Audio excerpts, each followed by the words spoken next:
حبنا للدعوة لله رب العالمين حبنا للدعوة لله رب العالمين حبنا للدعوة لله رب العالمين حبنا للدعوة لله.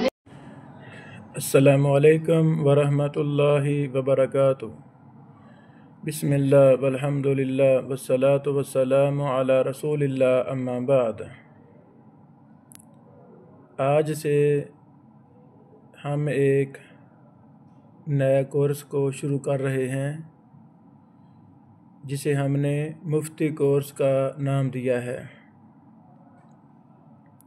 یہ کورس ہم کیوں شروع کر رہے ہیں؟ اس کی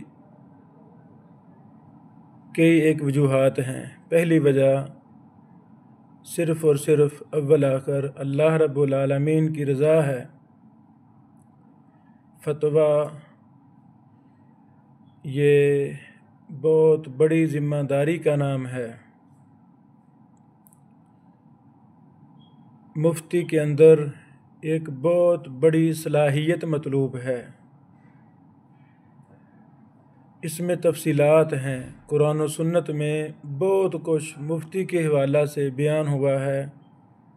ائمہ محدثین نے اس کی شرائط پر بحث کی ہے وغیرہ وغیرہ.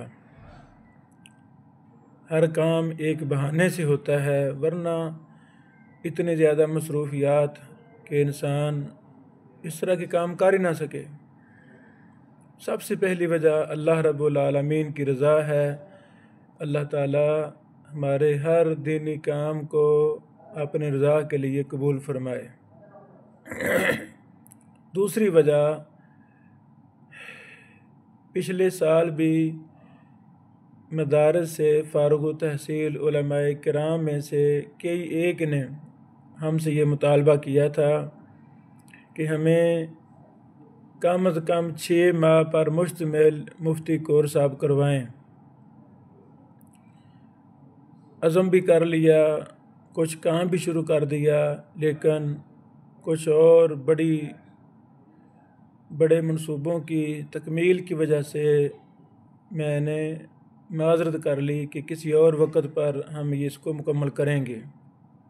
تو الحمدللہ اب ایک عزم کے تحت ہم انشاءاللہ ہفتہ میں 2 دن مفتی کورس کو دیا کریں گے انشاءاللہ العزیز.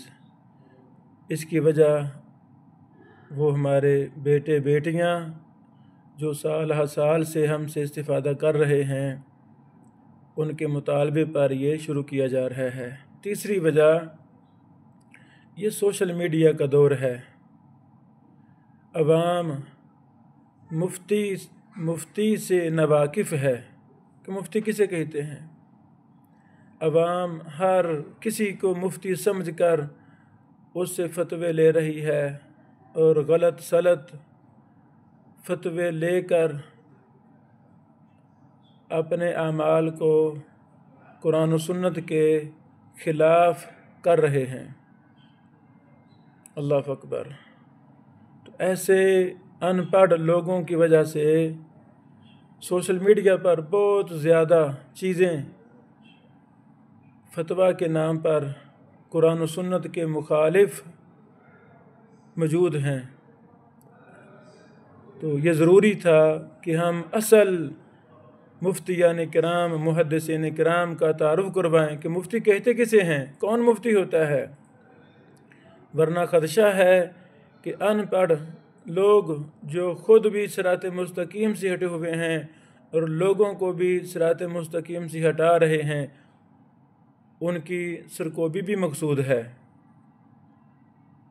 اللہ اکبر. اب ہر کوئی اپنے آپ کو مفتی باور کرا کر لوگوں کے ایمان اور لوگوں کے مال پر ڈاکہ مار رہا ہے، الا من رحم ربی. تو اس لیے یہ ضروری ہم نے سمجھا کہ یہ تفصیلات ہم ضرور شیئر کریں. پھر مفتی کی شرائط کیا ہیں؟ اللہ اکبر. اس پر بھی قرآن و سنت میں دلائل و براہین موجود ہیں اور ائمہ محدثین نے اپنی کتابوں کے اندر اس پر تفصیلات شیئر کی ہیں. ایک یہ بھی وجہ کہ جو غلط فتوے سوشل میڈیا پر شیئر ہو رہے ہیں، ہو چکے ہیں، پوری ویب سائٹس ہیں فتوے کے نام کی، ہم عوام کو ان کی حقیقت بھی بیان کریں گے کہ یہ فتوے لا علمی اور گمراہی پر مبنی ہیں۔ اللہ اکبر۔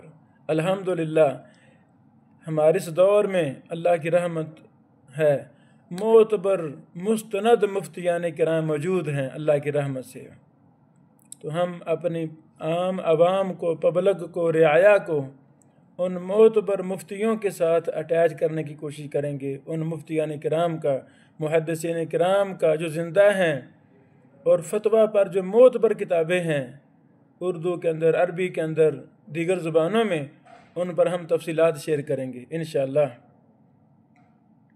افتاء کے اصول و ضوابط ہیں، اس پر ہم سیر حاصل بحث کریں گے۔ افتاء پر محدثین نے بڑی کتابیں لکھی ہیں الحمدللہ۔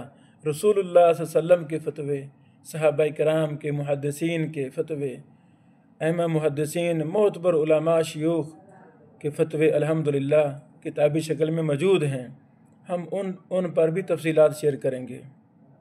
اسی طرح آخری بات کہ اگر کوئی عالم دین وہ چاہتا ہے میں حقیقی معنی میں مفتی بنوں تو وہ کیسے بن سکتا ہے؟ اللہ اکبر۔ یہ ساری تفصیلات ہم انشاءاللہ اپنے اس مفتی کورس میں شیئر کریں گے تاکہ یہ ہمارے لیے صدقہ جاریہ بن سکے، ہمارے اساتذہ کے لیے، والدین کے لیے یہ عمل صدقہ جاریہ بن سکے اور کسی کی بھی رہنمائی ہو جائے۔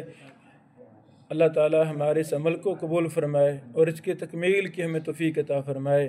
وآخر دعوانا ان الحمدللہ رب العالمین۔